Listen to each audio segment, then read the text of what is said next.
As morning breaks in Honolulu, overnight clouds disappear. It's another beautiful day in paradise, and work as usual for Henry Thettinger. My father was a painting contractor, and we had a job right outside the main gate of Pearl Harbor called the Makalapa Housing Project. So December 7th, some new pickup trucks came in over the weekend, so my father asked me if I'd go out and stencil the job numbers on side of the doors of the pickup trucks, and I said yes, I would. We lived maybe about a 25-minute drive down to Pearl from Waikiki.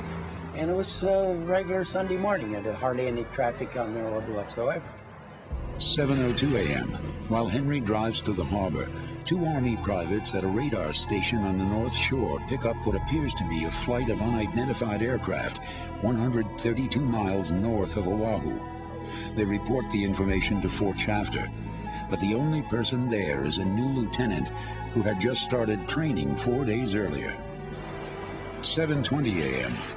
The Japanese fleet, now 210 miles from Oahu, have launched a second wave, 268 assault aircraft.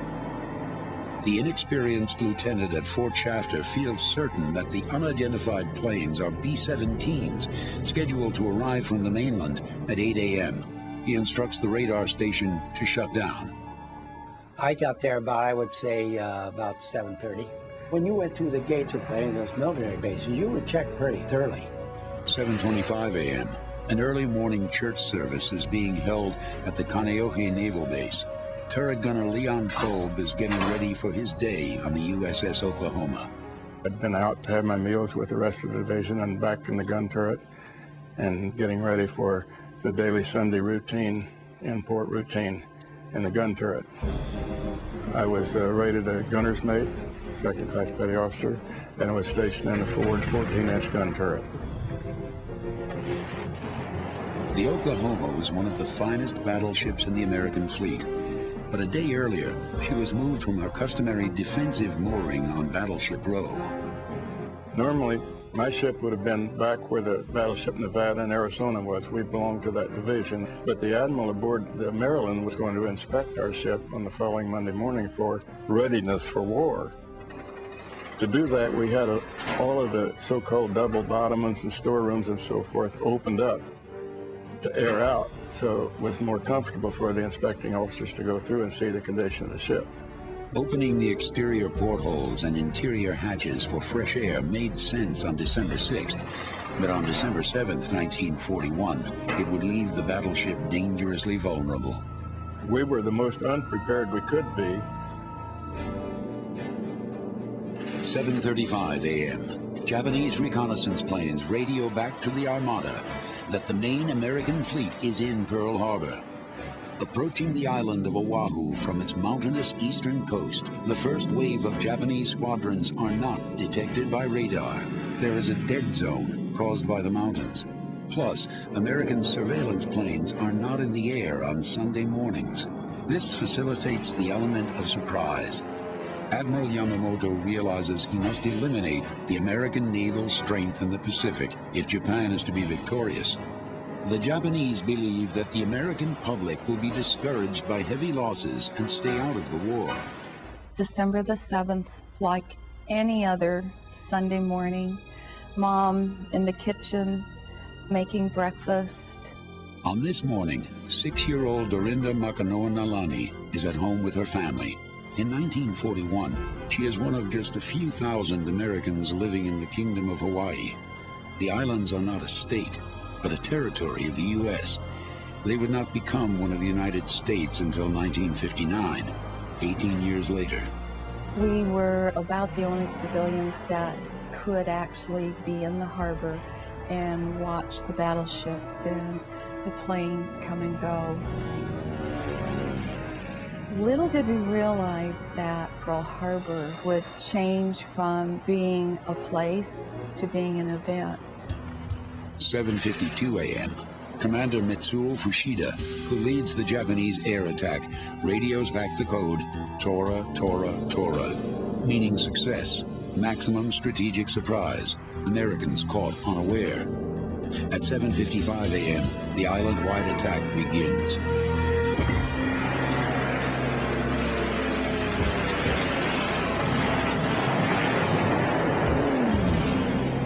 first wave of Japanese forces attack at points all around the island of Oahu, not just Pearl Harbor. Dive bombers strike at Kaneohe Naval Air Station, while dive bombers and fighters attack Bellows Field. Being a squadron communications officer, I was assigned to the 86th Observation Squadron at Bellows Field on the windward side of the island. On December the 7th, in the morning about 7:30, those of us who were in the BOQ, Bachelor Officers' Quarters, up on the top of the hill above the airstrip, we were all awakened by a crash landing, the B-17, at the end of our runway. And the crew was semi-hysterical, saying that they were attacked. And while we were talking to the crew, a flight of Japanese planes came in and strafed.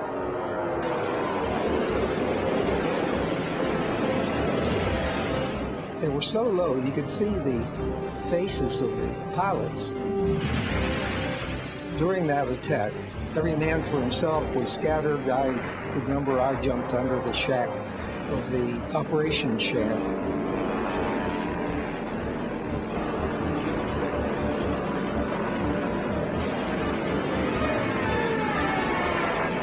7:58 a.m. Horizontal bombers arrive at Pearl Harbor. No one even suspects they're Japanese. Before the war started, our own aircraft used to make mock raids and their maneuvers on Pearl Harbor. They'd fly over and they'd start to dive down, and they make their maneuvers, torpedo planes or dive bombers, whatever they were at that time. And so we kind of got used to that because the fact they were making probably the maneuvers maybe every 2 or 3 times a month. And I heard the airplanes, and I saw them start to dive, so I went back to work, and then all of a sudden all hell broke loose.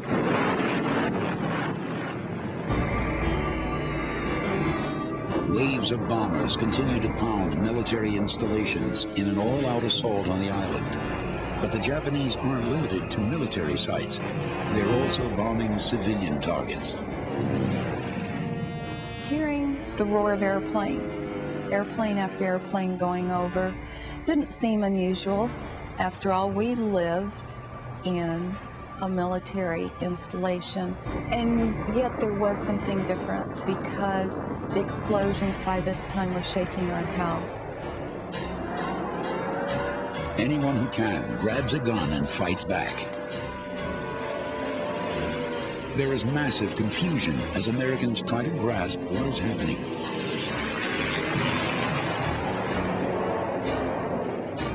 In a tragic case of bad timing, the scheduled American B-17s and the U.S. aircraft from the Enterprise arrive Pearl Harbor at the same time and are caught between enemy and friendly fire. 8:05 a.m. Machine guns on battleship Nevada open fire on torpedo planes. Repair ship Vestal, moored next to Arizona, opens fire. Battleship California receives torpedo portside at frame 1110. High-level bombers begin the run on Battleship Roe. One of the easiest targets is the defenseless Oklahoma. On board, the only thing Leon Kolb is expecting is sabotage. When the first torpedoes hit my ship on December the 7th, I thought, that's what's happened. After the second or third explosion, the officer of the deck came on our communication system and said, all hands man your battle stations. The enemy's attacking. And it went through my mind, who's the enemy? Amidst the frenzy, American soldiers are still unsure who exactly is attacking them. One of the fellows said, the whole enemy fleet's right off of Diamond Head. I had to go outside and look for myself because I counted 5 and 6 more explosions, and I thought, what's hitting us? We did not realize it was Japanese airplanes until I saw what they called a meatball there in Signan. So I stood out there for a while and watched the raid. Believe me, those boys could fly the planes. They'd come in on their torpedo run or their bombing run and turn those things up on its tail and come back to strafe. So they were darn good pilots. The first wave of the Japanese attack on the island of Oahu is a stunning victory for the enemy. America's Pacific Fleet feels the sting of newly perfected torpedoes designed specifically for the shallow waters of Pearl Harbor. Violent explosions rock light cruisers, mine layers, and battleships like the Oklahoma. But this is only the beginning. The second wave of the Japanese attack is about to begin.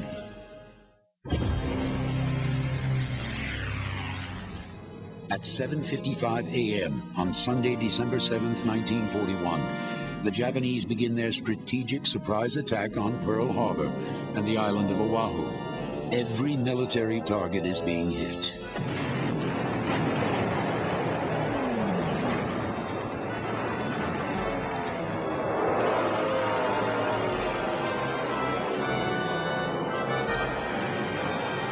In defense, Americans put up whatever resistance possible, but it is no match for the onslaught. 8:08 a.m. Local radio station KGNB interrupts music to call all military personnel to duty. High-level Japanese bombers are unleashing armor-piercing delayed-action bombs from 10,000 feet. One scores a direct hit on the battleship Arizona. The mighty warship sinks in less than 9 minutes. I looked up and I saw the high-altitude bombers come along.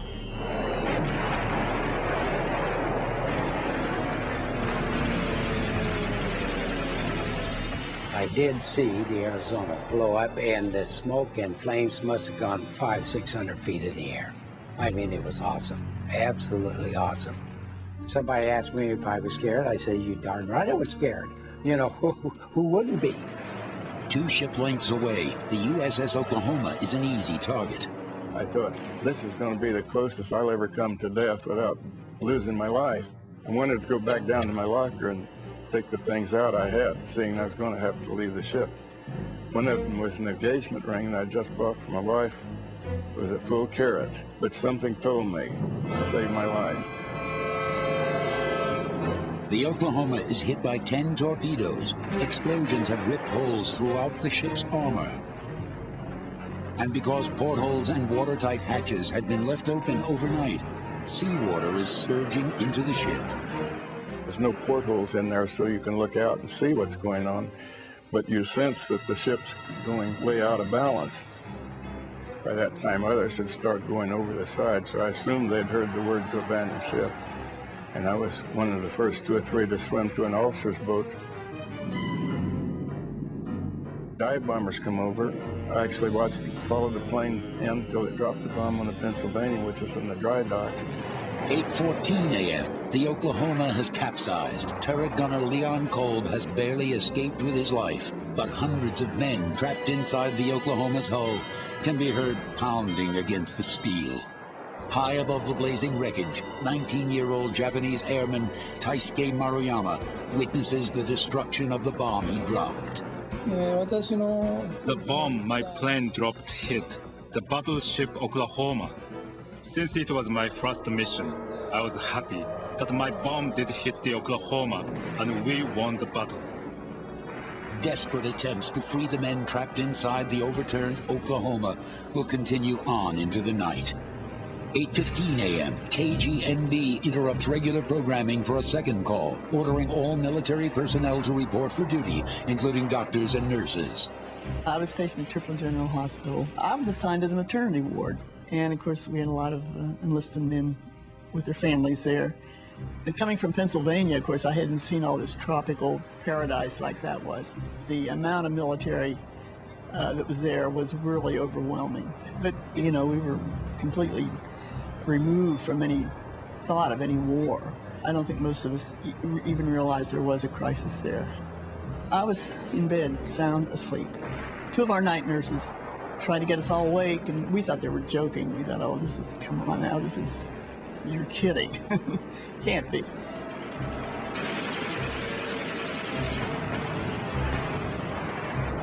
We had 3 casualties, 2 pilots, and 1 attempted to take off in the bravest act I've ever seen. While under fire, stepping into his plane was strafed and fell over like a movie scene.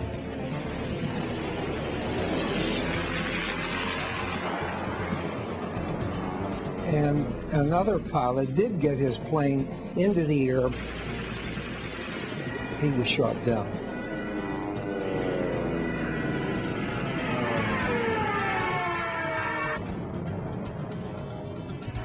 8:26 a.m.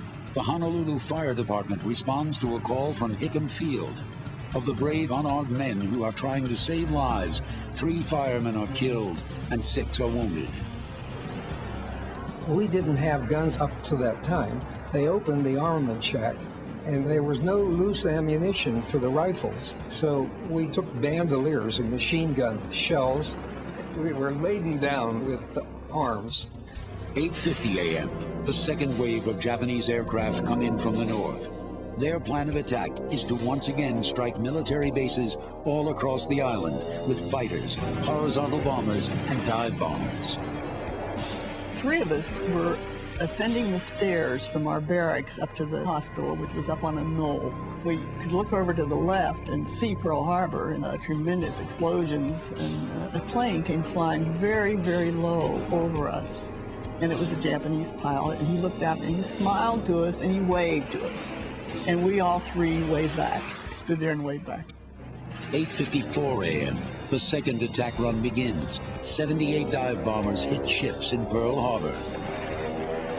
54 high-level bombers hit naval air stations. 36 fighters circle over the harbor to maintain air control. When we arrived on duty, they were bringing them in. The ambulances were lined up outside with patients from all over, you know. Some of them were a few civilians that they'd picked up off the streets, but most of them were Hickam Field. I was assigned to 3 beds, and my first 3 patients that came in expired without being able to do anything for them. The first wave of the Japanese attack caused immediate confusion. But now, the second wave creates total chaos. Americans fire at anything in the sky. Tragically, some of the planes shot down were the unarmed United States B-17s from the mainland and the planes sent by the U.S. carriers.